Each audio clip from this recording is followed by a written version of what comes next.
Here with us now at the RNC is Gerald Morgan Jr., CEO of Louder with Crowder. Thank you for joining us. Thank you very much for having me. I appreciate it. Gerald, has a sloped roof ever stopped Mug Club from breaking a story? No. Look, Mug Club Undercover was something that we just started this year, actually at the end of last year, really getting going. And we just wanted to start breaking stories because the mainstream media was not reporting on things that we wanted to hear about. And unfortunately, there weren't a lot of organizations out there at the time. Project Veritas was going through troubles. And we saw an opportunity just for our own benefit and to get the stories out to our audience to go ahead and start something up. And Mug Club Undercover has exceeded all of our expectations, especially with the Nashville Manifesto, like you referenced earlier. It's just been an incredible series of events for us. Yeah, I mean, you guys did incredible work uncovering that. But right now, the very big question on top of everyone's minds is, where's the manifesto for this alleged shooter who tried to assassinate President Trump? I mean, is there really no trace of Thomas Crooks anywhere? We have reports that are leaking out every once in a while saying he had, you know, this account or that account, but nothing that seems consistent with a 20-year-old.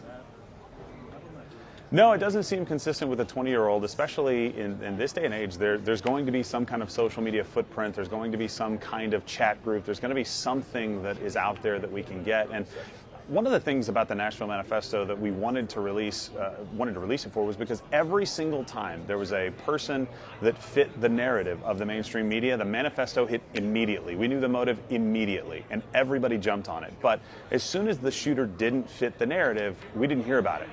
There was a specific case in Texas where the shooter was thought to be a white person. They were covering it. It turned out to be a black individual, and they buried it immediately. We called it live. I think the same thing might be going on here.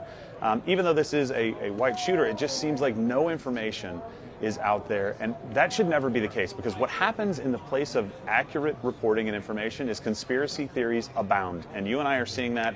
We're seeing pictures of this person that may or may not be real, dressed up as a trans individual, and seeing things that are a little bit far-fetched, and it's really hard to sift through that when you don't share this information with the public. And to that point about the media reporting only on headlines that fit the agenda, what about the physical fitness, the mental fitness of Joe Biden?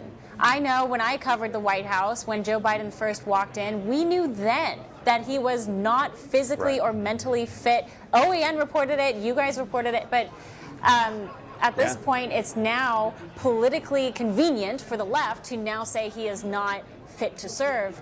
On that point, you guys, I know, have been working on getting the Robert Hur tapes, the tapes that tried to show, you know, that should show the transcripts of Joe Biden as this well-meaning elderly gentleman who's not fit to stand trial.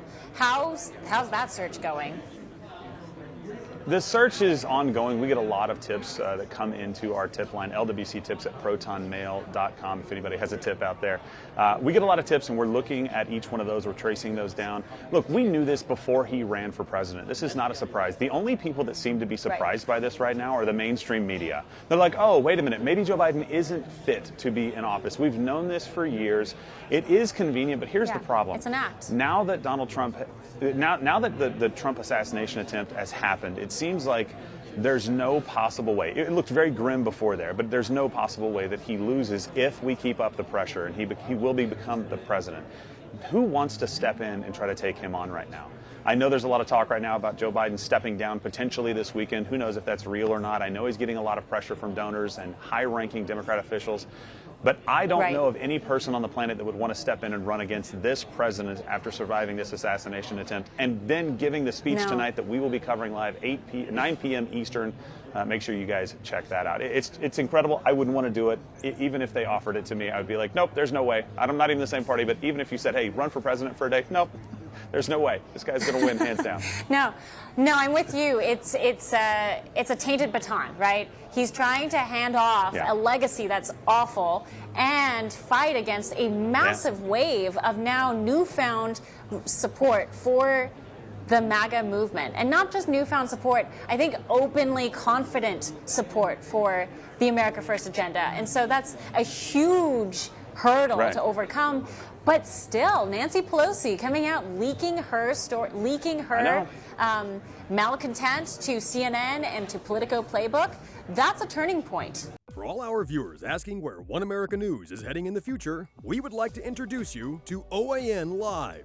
OAN Live is the best way to stay up to date on all of the hard-hitting, straight-shooting, national and international headlines. And the best part is, OAN Live is only $4.99 per month. All the credible, honest, unbiased reporting One America News offers at a fraction of the cost of cable. Just go to OANN.com to easily sign up for OAN Live and stay informed.